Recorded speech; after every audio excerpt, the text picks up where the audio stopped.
So much is currently unfolding in my life, and I'm eager to gather some insights from fellow Redditors.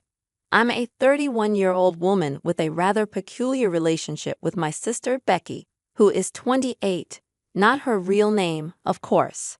Becca was born prematurely and spent several weeks in the ICU before coming home. This early experience led our parents to spoil her mercilessly. Becky grew up with everything handed to her on a silver platter, while my younger brother Sam, who is 25, and I had to accept whatever our parents deemed best for us. We often heard variations of, "You're the older sister. You need to be responsible for your poor sister. Don't be a selfish brat. You need to learn to share things with your siblings." Becky consistently received whatever she desired almost instantly, whether it was her birthday parties or when we had to step aside at our own birthday celebrations so she could blow out the candles on our cakes. This is just the tip of the iceberg. I could write a whole novel about the favoritism we experienced at the hands of our parents. Strangely, I had accepted this treatment as normal and believed that Becky deserved all the nice things. However, everything changed when I was 20 and caught her in the act with my then-boyfriend on my bed. There was a lot of screaming and yelling from both sides, and I couldn't believe my baby sister had betrayed me in this manner. In the midst of the argument, Becky claimed to have a panic attack, which led my parents to swoop in and take her side, chastising me for not being mature and understanding about my poor sister's delicate state. It was at that moment that I realized my parents would always prioritize Becky above everything else. The following week, I moved out and stayed with my childhood friend, now fiancé, David, who is also 31. I tried to reach out to my parents for reconciliation after moving out, but it resulted in a heated argument. They refused to see my perspective and even denied that Becky had faked her attack. I thought this betrayal was the worst, but I was soon proven wrong. Becky started visiting my part-time job as a cashier, flaunting her relationship with my ex and deliberately making out with him in front of me.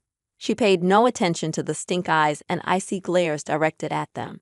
She even went so far as to spread rumors that I had slept with TAs and lecturers for better grades, although my friends quickly dispelled these lies. All of these events left me increasingly depressed. I wouldn't have made it through college if it weren't for David and my friends, whom I consider myself undeserving of.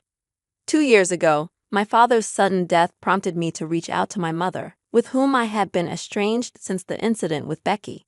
My mother seemed apologetic about the entire affair, and I felt confident enough to let her back into my life. During our reconciliation, I made it clear that Becky was not to be mentioned in my presence, nor was she to be a part of my life. My mother appeared to accept this.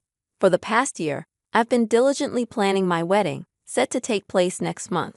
However, last week, my mother invited me to her home under the guise of discussing wedding arrangements. When I arrived, I was greeted not only by my mother, but also by my aunts. The conversation about wedding arrangements initially started on a positive note, but took an unexpected turn towards my sister's attendance at the wedding. Needless to say, I firmly refused to invite her. Right on cue, my mother's tears began to flow, pleading with me in desperation. I felt frustrated by her attempt to corner me, especially with the support of my aunts. I walked away from the chaotic scene, my mother chasing after me, shouting something about family values.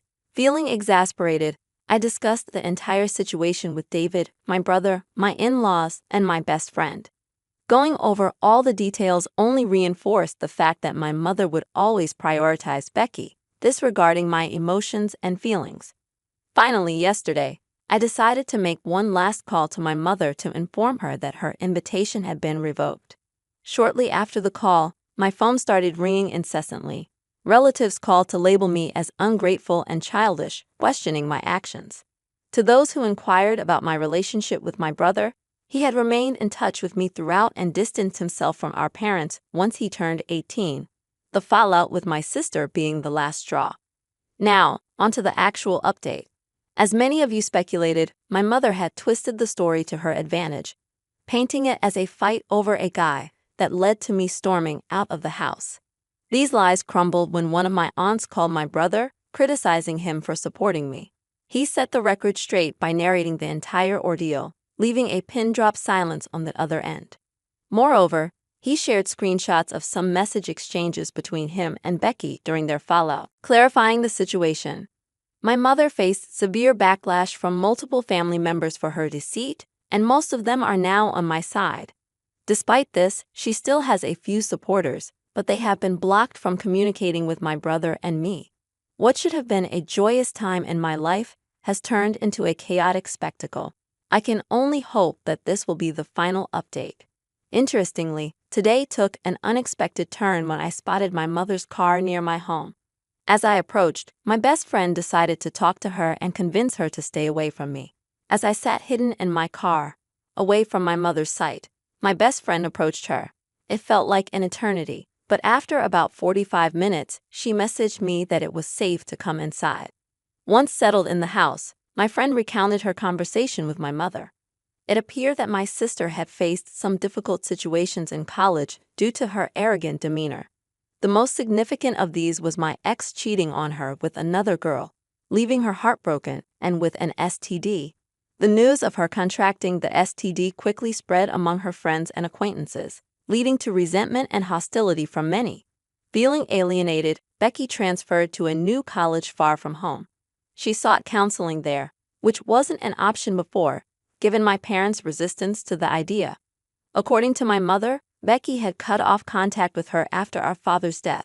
She seemed remorseful for her past actions. When the topic of my marriage arose, my mother devised a plan to invite her to force a reconciliation. However, my refusal to invite her thwarted these plans, preventing her favorite child from reuniting with her. My friend made it clear that the decision of who to invite was entirely mine and firmly warned my mother that any attempt to approach me would result in exposure on social media for the world to witness. I find myself torn about the entire situation. While I am certain that I don't want either of them at my wedding, I can't help but feel some sympathy for my sister, considering the challenges she faced. Yet, these emotions are overshadowed by the memories of her deliberate attempts to hurt me. I once adored her as my sweet little sister, hoping she would change.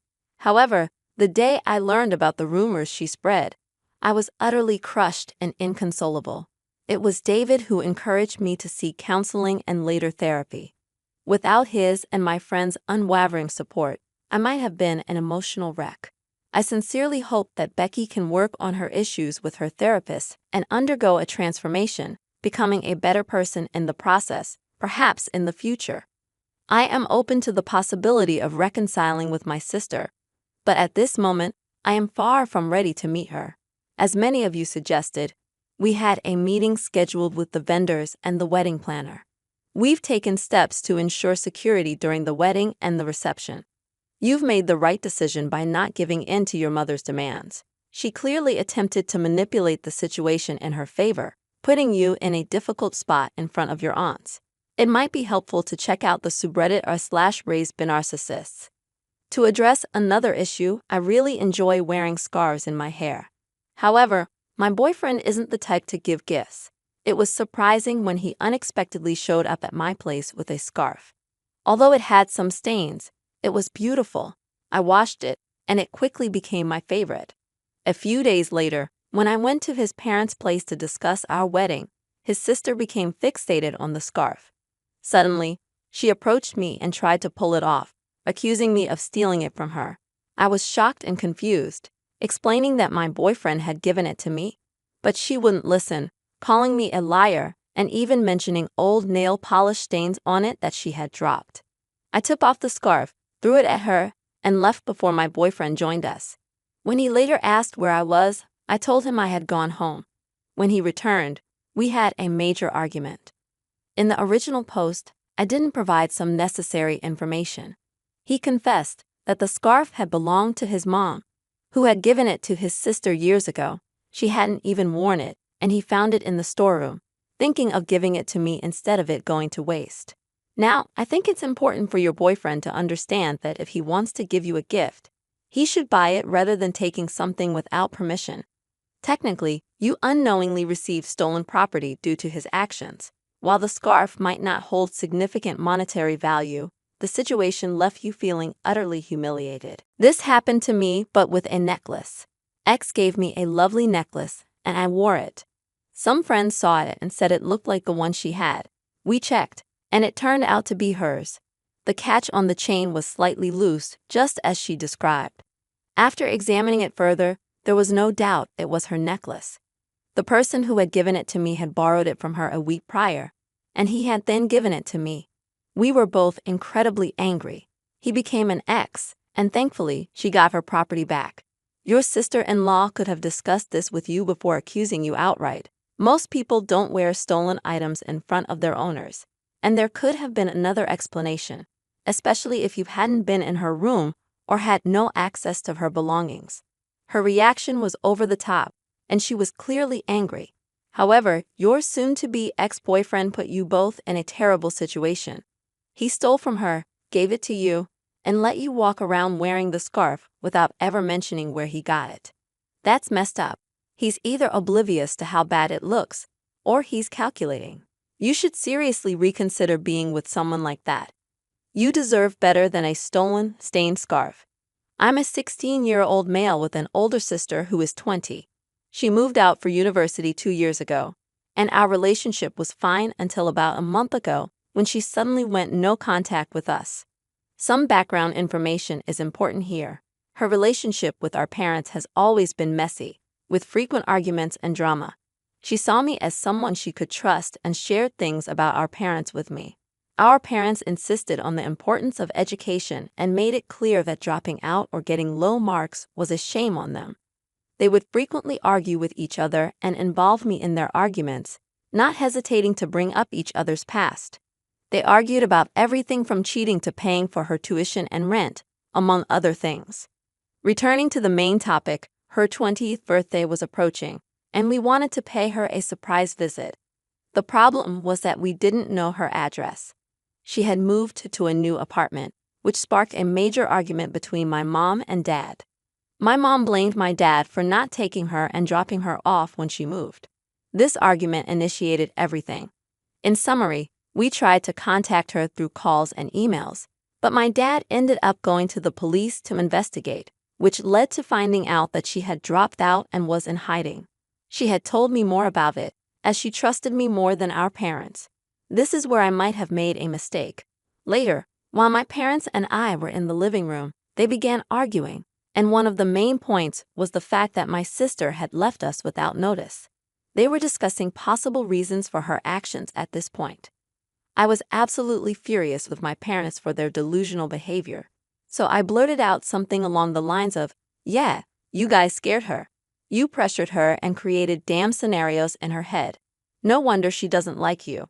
Who's your next target, me?" The next thing I knew, I was in a heated argument with my parents. They kept telling me to mind my own business and not interfere in other people's lives. It was like my sister's situation all over again. I couldn't take it anymore, so I told them to go to hell, stormed up to my room, and adopted the classic rebellious teenage demeanor. My 39-year-old uncle found out about the situation, and I explained everything to him. He supported me, further infuriating my parents. They accused me of ruining them, as if they couldn't care less, and refused to reflect on their own actions that led to this mess. Am I the one at fault here? Here's some unsolicited advice that might help, although it may not directly apply to your situation. I grew up in a similar environment. My parents would drunkenly tear each other apart almost every night.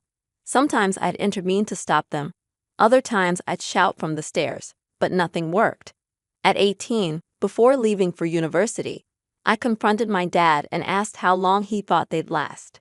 He didn't have an answer. What I didn't realize then was the deep psychological damage witnessing this had caused me. Faced with intimacy, I'd shut down entirely. Looking back, it was a flight or fight response. While I matured emotionally in some ways, my growth was stunted, especially in relationships.